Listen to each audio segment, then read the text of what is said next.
చేసుకోవాలి. మీరు కూడా అదే స్థాయిలో హైప్ క్రియేట్ చేశారు కదండి, మీ అధికారంలోకి వస్తే అందరి లెక్కలు. డెఫినెట్ గానండి, మేము హైప్ క్రియేట్ చేయడం కాదు, అధికారంలోకి వచ్చిన తర్వాత యాజ్ పర్ రూల్ మేమేమి జగన్మోహన్ రెడ్డికి మళ్ళీ ఇలా పిలిపించి అల్లాడిని చంపి నీడిని చంపి అని మేము చెప్పలేం. మా నాయకుడు అలాంటి నాయకుడు కాదు. మా నాయకుడికి ఒక నిబద్ధత ఉంటుంది. రూల్ ప్రకారం మీరు చర్యలు తీసుకోవడంలో ఆలస్యం అవుతుంది. లేదు, అదే మేము చెప్తున్నామండి.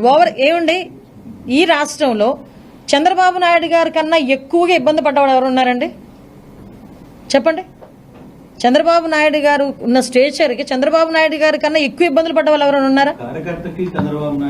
లేదు లేదు, మీరు ఒకటే నో నేను ఒక మాట చెప్తానండి.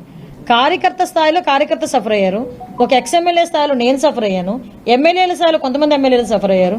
అందరికీ మించి 14 సంవత్సరాలు ముఖ్యమంత్రి చేసి ఇంకో 15 సంవత్సరాలు అపోజిషన్ పార్టీ లీడర్ చేసిన చంద్రబాబు నాయుడు గారే 53 రోజులు సఫర్ అయ్యారు ఏమీ లేకుండా. నో సార్, దేనికైనా టైం రావాలండి. ఇప్పుడు నేనేమైనా చెయ్యాలనుకుంటే నేను లాఠీ పట్టుకుని తిరగాల? నేనేమైనా చెప్పండి, ఇలా గన్ పట్టుకుని తిరగాల? నేనేమైనా చెయ్యాలి అంటే నమ్మకం అన్నది దాన్ని ఏమంటారంటే ఒక సమయపాలనలో కంపల్సరీ నమ్మకం వస్తుంది. అసలు మీకు ఇంకో విషయం చెప్తున్నా, చంద్రబాబు నాయుడు గారు ఛార్జ్ తీసుకున్నారంటేనే ఒక 50% నమ్మకం వచ్చినట్టే. మిగతా 50% మేము చేసే యాక్షన్ మీద కానీ వాటి నుంచి వచ్చే రియాక్షన్ మీద కానీ ఉంటుంది. కానీ ఈ రోజున్న సిచ్యువేషన్స్ మేము చెప్తున్నాం.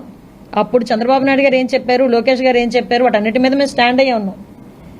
ఎవరిని కూడా చట్టపరంగా వాళ్ళందరినీ కూడా మేము చూసుకుంటాం, వాళ్ళందరి సంగతి మేము చూసుకుంటాం. కానీ ఏ కార్యకర్త కానీ ఎవరు కూడా చట్టాన్ని తన చేతిలోకి తీసుకోవద్దు, దాని సమయం పాటించండి. దీనివల్ల పార్టీ నష్టపోతుంది, ప్రభుత్వం మీద చెడ్డ పేరు వస్తుంది.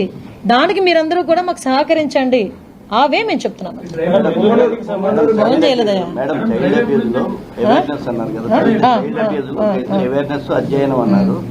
But there must be strong warning from government side. లేదు, షూర్ అండి. ఇప్పుడు మీకు సార్ కూడా లాస్ట్ టైం చెప్పారు, ఏదైతే మైనర్ల మీద జరుగుతున్న వాటి మీద ఇమీడియట్ గా ఫాస్ట్ ట్రాక్ కోర్ట్స్ కూడా పెట్టి, స్పెషల్ కోర్ట్స్ కూడా పెట్టి తొందరగా జడ్జిమెంట్లు వచ్చే కార్యక్రమాన్ని కూడా, అంటే విత్ ఇన్ 2-3 months లో